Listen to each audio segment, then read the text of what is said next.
আল্লাহ রাব্বুল আলামিন বলেন আমি কিন্তু এর মধ্যে আছি।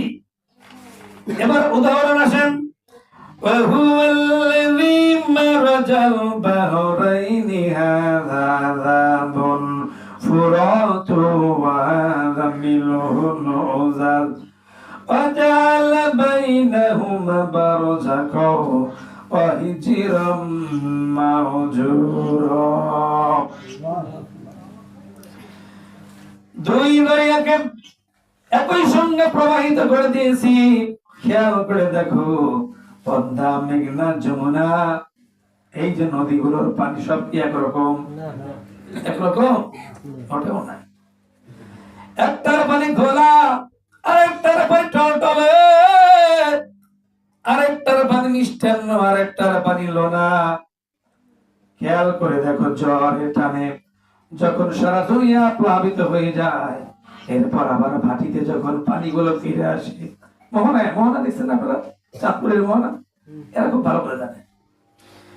মোহনার দিকে তাকিয়ে দেখেন, যখন ভাটির টানে সমস্ত পানিগুলো ফিরে আসতেছে, সমুদ্রের লোনা পানিগুলো যে এসেছিল মিষ্টি পানিগুলোকে নষ্ট করতে পারে নাই। কার খেলা এটা? দেখছেন? সব আল্লাহর হুকুম মানে। খালি মানুষ বেঈমান, নেমে খারাপ। আল্লাহ তাআলা বলেন, এবারে ভাটির টানে যখন পানিগুলো ফেরত এলো, ওই পানিগুলো পদ্মার পানি পদ্মায় ফিরে গেল, মেঘনার পানি মেঘনায় ফিরে গেল, যমুনার ঘোলা পানিতে ফিরে চলে গেল। একটার পানি আরেকটার পানির সঙ্গে মিশ্রিত হলো না, মাঝখানে একটা অন্তরাল। কি? মানে আমার হুকুম, কুলির রূহু মিন আমরিহি রাব্বি। এখানে আমার হুকুম আছে, আমার হুকুম। আমার হুকুম তারাও মানে, ওই নদী নালা খাল বিল মানে, ওই আকাশ মানে, সূর্য মানে, এই জমিন মানে।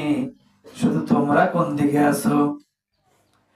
আফাগায়রা দীনিল্লাহি ইয়াবগুন ওয়ালাহু আসলামা মান ফিস সামাওয়াতি ওয়াল আরদি তাওয়াও ওয়া কারহা। তোমরা কি আমার দেয়া জীবন ব্যবস্থা ছেড়ে দিয়ে মানুষের তৈরি করা জীবন বিধান মানতে চাও? অথচ আকাশ আর জমিনে যা আছে তাকিয়ে দেখো, আকাশ আর জমিনে যা আছে সবকিছুর আনুগত্যের মস্তক আমি আল্লাহর কুদরতি পায়ে নত করে দিয়েছে।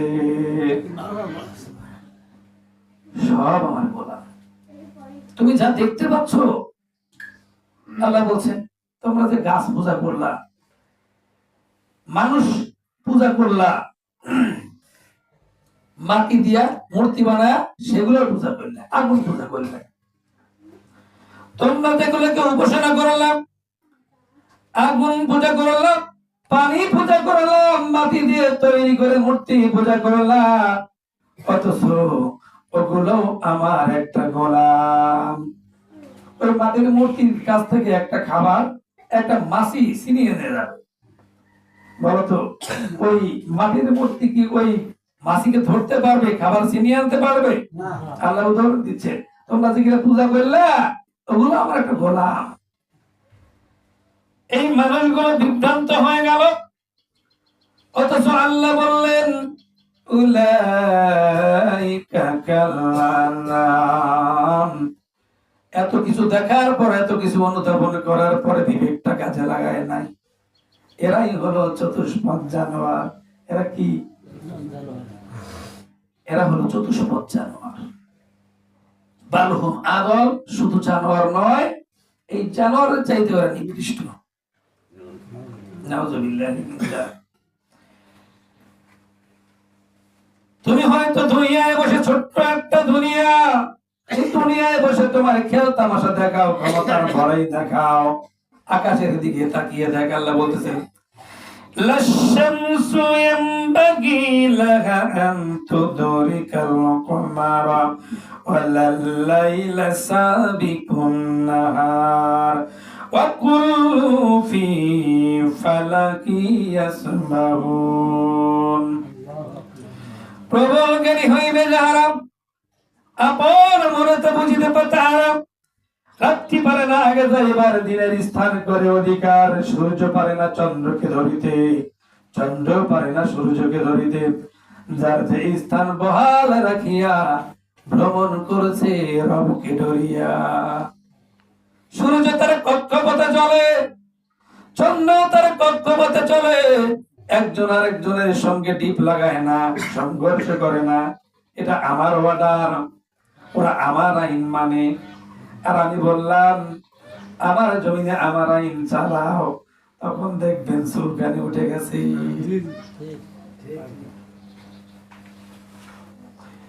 ও মাওলা কারীম, মনের মধ্যে আমরা বলি আল্লাহ আমাদের দেশটাকে ইসলামের দেশ বানায়া দাও।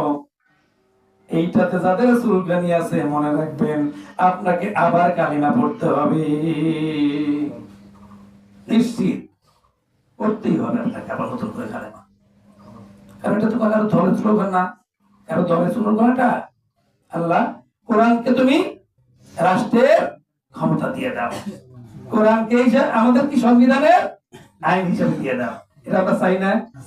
মুসলমান তাহলে দাবি করা যাবে না এটা আল্লাহর কোরআন, এটা জমিন যার আইন চলবে।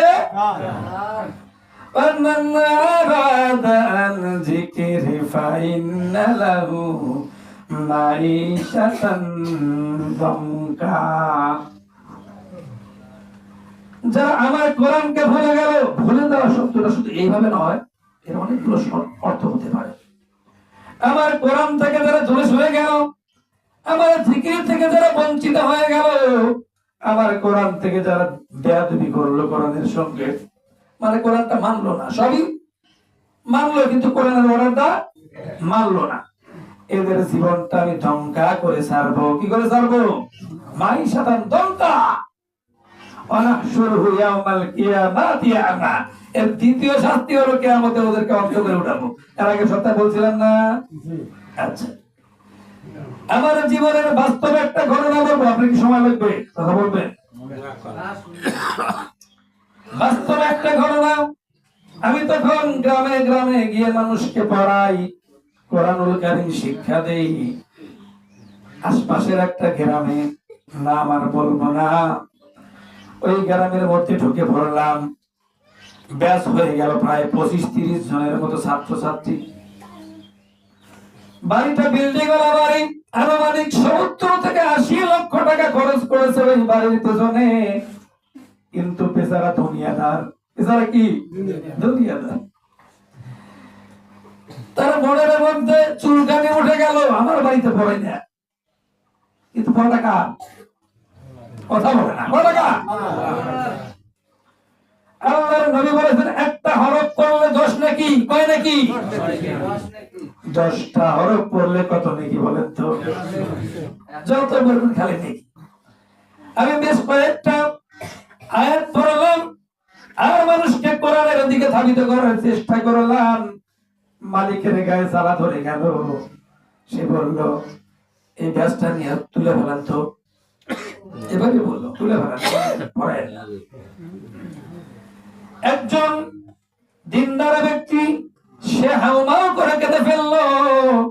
সে বলল হুজুর আমার বাড়ি, আমি খুব গরিব মানুষ, পাশের বাড়িটাই আমার জায়গা কম, আপনি যদি চাইতেন আমার বাড়িতে পড়ান। আমি চলে গেলাম সেই বাড়িতে, চেয়ার পেতে দিল, বসলাম মাত্র এর মধ্যে হইচই শুরু হয়ে গেছে। ওই বাড়ি থেকে, ওই বাড়ি থেকে হইতে মিটিং গেল, হইচই শুরু হয়ে গেছে। একজন খবর দিল হুজুর আল্লাহর কোরআনকে বাই করে দেওয়ার সাপ মিটে গেছে। কি হয়েছে? মালয়েশিয়া থাকে ছেলে, ওখানকার সন্ত্রাসীরা ধরছে, দে 5 লাখ। 100 টাকা কোনতে যায়? কোনতে যায়? কলেজ স্কুলে হাজার হাজার টাকা নষ্ট করো, সমস্যা হয় না।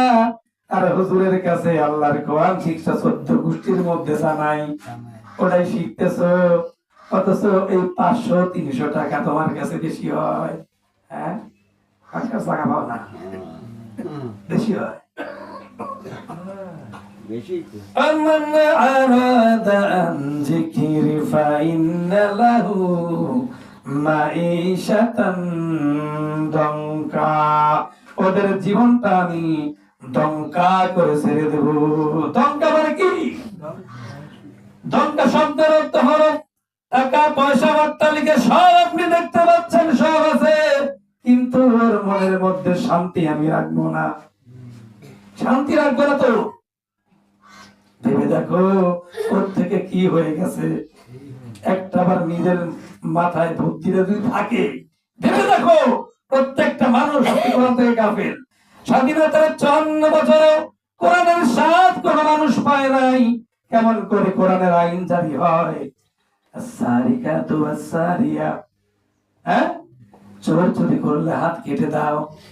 এবার চাষটালে গিয়া কাউ গাছে, হুজুর কি কইলো, এটা কি করা সম্ভব নাকি? এটা মানবতা বিরোধী কাজ। এই তো সরাসরি কাফের। আল্লাহ বলছেন কথা, আর তার সাথে যা করে যে এটা কাজ হইলো নাকি? চোর চুরি করলে হাত কেটে দেয়, হ্যাঁ, এটা তো মানবতা বিরোধী কাজ। সঙ্গে সঙ্গে কাফের বেটা, ফতুয়া শেষ। আবার আল্লাহ যেন বলছেন আমার আইনকে বাস্তবায়ন করতে হবে। তোমরা যদি শান্তি চাও, সুখ চাও দুনিয়ার জমিনে, ফামান তাবিয়া হুদায়া ফালা খাউফুন আলাইহিম ওয়ালা হুম ইয়াহজানুন। ব্যক্তি জীবনে, সামাজিক জীবনে, রাষ্ট্রীয় জীবনে তোমরা যদি এই কোরআনকে মেনে নাও, তাহলে তোমাদের কোনো ভয় নাই, তোমাদের কোনো চিন্তার কারণ নাই। তোমাদের ভয়ও নাই, চিন্তার কোনো কারণও নাই। আল্লাহ রাসূল নিজে দেখায় দিয়ে গেছেন কিভাবে রাষ্ট্র চালাইতে হয়, এবং আল্লাহ রাসূল বললেন আমি কথা দিচ্ছি এমন একটা সময় আসবে এই সানা থেকে হাজারাবাদ পর্যন্ত এই রাস্তা দিয়ে সদাগরেরা টাকার বস্তা নিয়ে যাবে, নারীরা তাদের সম্ভ্রম নিয়ে চলাফেরা করবে, কোন ধর্ষণের ভয় থাকবে না, লুটতরাজের ভয় থাকবে না, কোন দুঃখের কোন ক্লেশের ভয় থাকবে না। এমন একটা সময় আসবে যদি কোরআনী রাষ্ট্র কায়েম করে। আমার আয়াত ছিল নামাজ নিয়ে, কিন্তু চলে গেছে অন্যদিকে, আমি এর জন্য দুঃখিত। নামাজের বিষয়ে আল্লাহ তাআলা বলছেন উতল মা উহিয়া ইলাইকা মিনাল কিতাবি ওয়া আকিমিস সালাহ ইন্নাস সালাতা তানহা আনিল ফাহশাই ওয়াল মুনকার। নবী হে, আপনি কিতাব তেলাওয়াত করেন, যে কিতাব আপনার উপরে নাযিল করা হয়েছে, আর নামাজকে প্রতিষ্ঠা করে দেন। নিশ্চয়ই এই নামাজ মানুষকে পাপের কাছ থেকে ফেরত আনতে পারে। কি করতে পারে? খেয়াল করে দেখেন, একজন নামাজি ব্যক্তি ও যদি কোনো খারাপ কাজ করতে চায়, তার কিন্তু বাধা প্রয়োগ আসে। কি আসে? আমি একজন নামাজি মানুষ, পরহেজগার মানুষ, আমি যদি ওই কাজ করি, কি বলবে? হলো আল্লাহ তোমাকে দিতেছে ওয়া ইন তুবদু মা ফি আনফুসিকুম আও তুকফুহু ইউহাসিবুকুম বিল্লাহ। তোমরা তোমাদের অন্তরের মধ্যে কি পোষণ করো, আমি আল্লাহ রাব্বুল আলামিন জানি। প্রত্যেকটা অন্তরের মধ্যে যে চিন্তাগুলো হয়, ওই চিন্তাগুলোর হিসাব হবে। কি চিন্তা করলে তুমি, ভালো নাকি খারাপ? মনে করছো খালি কর্ম করলাম, আকাম কুকাম করবে, আর মনে বিচার হবি না। তুমি চিন্তা, কি চিন্তাটা অন্তরের মধ্যে আনলা, এর বিচার হবে, বিচার হবে। يوم يكشف عن ساق ويدعون إلى السجود فلا يستطيعون। সেদিন কঠিন সময় লোকদেরকে বলা হবে তোমরা আল্লাহকে সিজদা দাও, কিন্তু কিছু সংখ্যক লোকেরা সিজদা দিতে পারবে না। কেন দিতে পারবে না? বেনামাজিরা সারা জীবন নামাজের ধারে কাছে যায় নাই, আর দুই একদিন নামাজ পড়লে কি নামাজ পড়ছে? লোক দেখানো।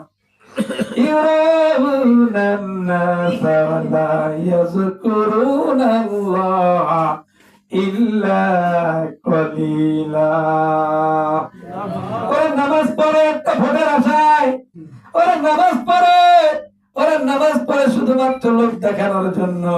কয়েকদিন আগে একটা টুপিওয়ালা আমাকে বলেছে, হুজুর আমার কাম হয়ে গেছে। কি? যারা জীবনে নামাজ পড়ে না এরা ধুমছে টুপি কেনে। কেন জানেন? সমাবেশ তো মানুষকে ধ্যান লাগবে, আমি টুপিওয়ালা, মুখে নাই শূন্য, এবারে বলে আমি মদিনা সনদের দেশ চালাবো। যার খরচের নিয়ম জানো না, তোমার দ্বারা কি এটা সম্ভব নাকি? হ্যাঁ, যাত্রার দ্বারা সম্ভব? এই কোরআন নিয়ে রাষ্ট্র চালাতে হলে কোরআন ওয়ালা প্রয়োজন, যাকে তাকে না, চেহারা দিয়ে দেশ চলবে না। আমার আল্লাহ এই জন্য বলছেন আমার জমিনে আমার রাজ কায়েম করতে হবে। কারণ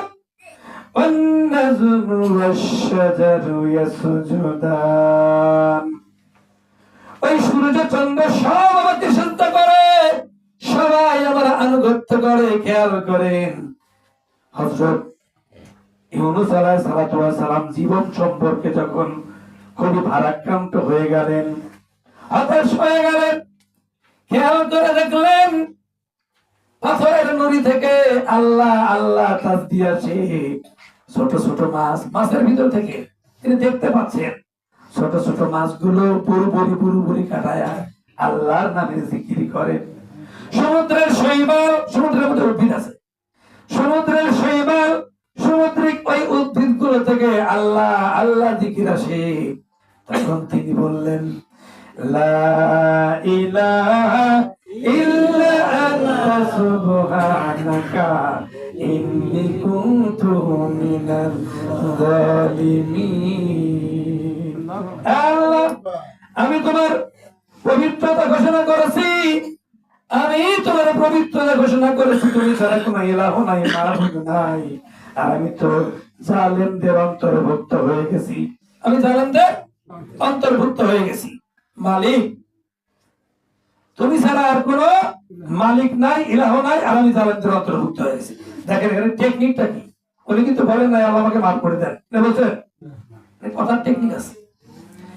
আমি জালেমদের অন্তর্ভুক্ত হয়ে গেছি, তার মানে হলো মহাশয় আমি শেষ হয়ে গেছি, এখন আপনার করুণা ছাড়া আমার কোনো উপায় নাই। কপালটা খারাপ হলো, কপালটা একটু নষ্ট হয়েছে বাবু।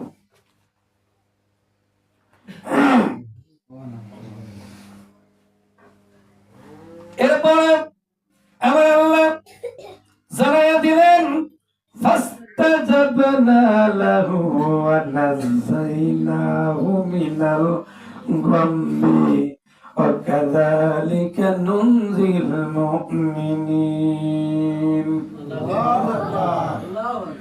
আমি আবার ইউনূসকে মাছের পেট থেকে বাঁচাইয়া দিলাম। মাছ যেন বনি করতে পারলে বাঁচে, তার পেটের মধ্যে ব্যথা শুরু হয়ে গেল। এবার মাছ এসে কিনারায় বমি করে দিল। ইউনূস আলাইহিস সালাম বেঁচে গেলেন, মাছও বেঁচে গেল। এবার শুধু এখানে এই কথা বলেন নাই যে ইউনূসকে বাঁচাইয়া দিলাম, আমার কোন মুমিন বান্দারা যদি এইভাবে করে আমাকে ডাকে, আমি আল্লাহ রাব্বুল আলামিন কাযালিকা নুনজিল মুমিনিন, সমস্ত মুমিন বান্দাদেরকে আমি রহম করব, দয়া করব, বিপদ থেকে বাঁচায় দেব। সুবহানাল্লাহ।